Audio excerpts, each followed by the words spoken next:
ایک چودھری صاحب تھے، چودھری صاحب 1 سال کا کھانا مدرسے میں وہ غلہ جمع کر دیتے تھے بچوں کے لیے۔ اسی میں کتنے آدمی ہوتے ہیں نا، مولوی سے جلنے والا، مدرسے سے جلنے والا۔ یہ چودھری صاحب کا پتہ کیا، چودھری صاحب کے گھر پہ پہنچ گیا، بولا چودھری صاحب آپ ہی ہیں؟ بولا ہاں ہم ہیں۔ بولا کہ 1 سال کا غلہ آپ مدرسے میں بھیجتے ہیں؟ بولا ہاں بھیجتے۔ بولا کہ آپ کو پتا ہے وہ غلہ میں کیا کیا پھیرا ہو رہا ہے؟ بولا نہیں ہم کو پتا نہیں۔ بولا حضرت آدھا غلہ مدرسہ میں بچہ کھاتا ہے، آدھا غلہ مولوی کھاتا ہے۔ مولوی اپنے گھر میں لے کر جاتا ہے، آدھا گیہوں مدرسہ کا بچہ کھاتا ہے، آدھا گیہوں مولوی اپنا گھر لے کر جاتا ہے۔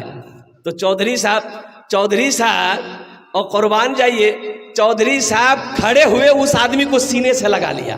چودھری صاحب کھڑے ہو کر اس آدمی کو سینے سے لگایا، بولا بھائی تیرا شکریہ، تو نے میری آنکھیں کھول دی۔ بولا کہے؟ بولا ہم کو پتا نہیں تھا۔ چودھری صاحب بولے کہ ہم کو پتا نہیں تھا کہ مولوی صاحب کے گھر میں بھی غلے کی کمی ہے، آپ نے میری آنکھ کھول دی۔ آج سے میں اعلان کرتا ہوں کہ جتنا غلہ مدرسے میں جائے گا اتنا غلہ مولوی صاحب کے گھر بھی جائے گا۔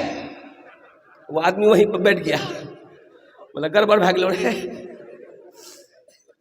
ہم تو آگ لگانے آئے تھے لیکن آگ لگی نہیں ہے تو آگ اور بجھ گئی۔ تو اس آدمی نے کہا کہ چودھری صاحب اس کی وجہ کیا ہے؟ اب مولوی صاحب کے گھر گیہوں کیوں بھیجنا چاہتے ہیں، چاول کیوں بھیجنا چاہتے ہیں، مدرسے کو بچے کو کھلاتے ہیں، اس کی تو بات سمجھ میں آتی ہے۔ تو چودھری صاحب نے جواب دیا کہ سنو، جو چٹائی پر بیٹھ کر دن رات قال اللہ قال رسول کرتا ہو وہ میرا کھانا کھائے گا، اللہ کتنا اجر دے گا، اللہ کتنا ثواب دے گا۔ قربان جاؤ، مدرسے کے بچے بھی کھائیں گے، حضرت بھی کھائیں گے، مفتی صاحب بھی کھائیں گے، مولانا صاحب بھی کھائیں گے، سب کھائے گا میرا غلہ۔